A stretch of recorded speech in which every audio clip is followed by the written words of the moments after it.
Ini sebetulnya akibat dari kondisi usaha yang sangat berat dari sejak setahun lebih ya, jadi sejak Maret tahun lalu. Jadi itu kan dimulai dengan turunnya drop ataupun dropnya jumlah pengunjung ya, itu kan karena ada Mhm. pembatasan dan sebagainya. Bahkan sempat tutup di DKI Jakarta itu kan pusat belanja sempat tutup sampai 3 bulan. Ya. Jadi saya kira itu menjadi satu awal dari permasalahan. Tingkat kunjungan berkurang, penjualan berkurang. Kemudian yang jadi masalah, daya beli turun kemudian. Daya disusul dengan daya beli yang menurun, dan ini cukup lama.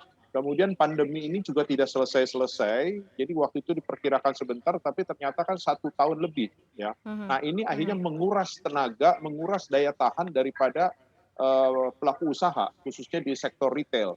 Dan Mhm. yang menjadi masalah utama lagi adalah khusus untuk sektor usaha fashion ataupun sandang itu menjadi yang paling berat.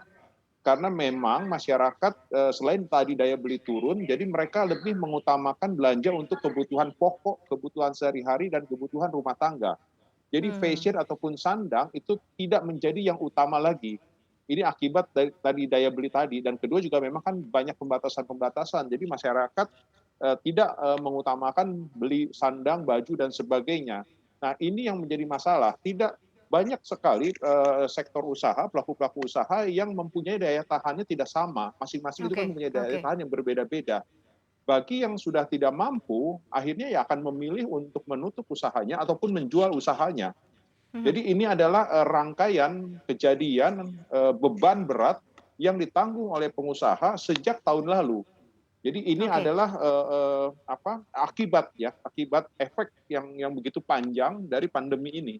Oke, berarti yang terjadi sekarang ini belum ada pemulihan tetapi berusaha buat bertahan begitu ya, Pak, ya?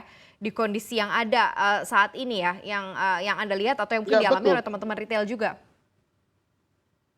Memang sejak awal tahun ini, khususnya sejak PPKM Mikro ya, awal tahun sebetulnya berat. Jadi, akhir tahun lalu, kami itu sebetulnya punya harapan besar terhadap, tahun 2021. Tetapi awal 2021 itu kan ada pemberlakuan PPKM, ya kan. Mhm. Tetapi PPKM itu sendiri kan boleh dikatakan gagal, tidak berhasil.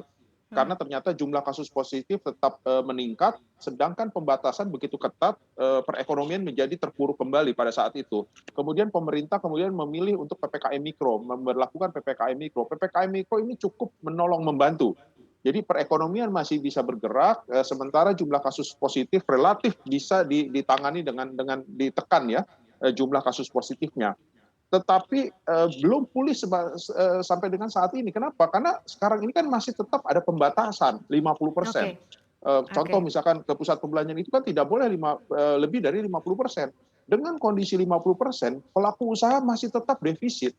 Mhm. Karena Mhm. kalau tetapi yang jadi masalah mencapai 50% pun itu sangat sulit. Jadi saat ini memang terjadi peningkatan jumlah pengunjung, tetapi relatif masih di bawah 50%, dan memang kami tidak bisa melebihi 50% karena itu adalah peraturan pembatasan yang berlaku.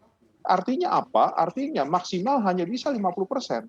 Dengan Oke. 50% itu masih defisit, masih yang terjadi defisit. Jadi boleh dikatakan meskipun sekarang ini khususnya beberapa hari terakhir, beberapa minggu terakhir ini terjadi peningkatan jumlah kunjungan, Mhm. tetapi tetap masih mengalami defisit. Jadi sekarang ini memang semua pelaku usaha itu masih bertahan, sifatnya masih bertahan. Jangan lupa untuk install aplikasi CNBC Indonesia yang tersedia di App Store dan Play Store dan ikuti terus perkembangan ekonomi bisnis terkini hanya di CNBC Indonesia Beyond Business.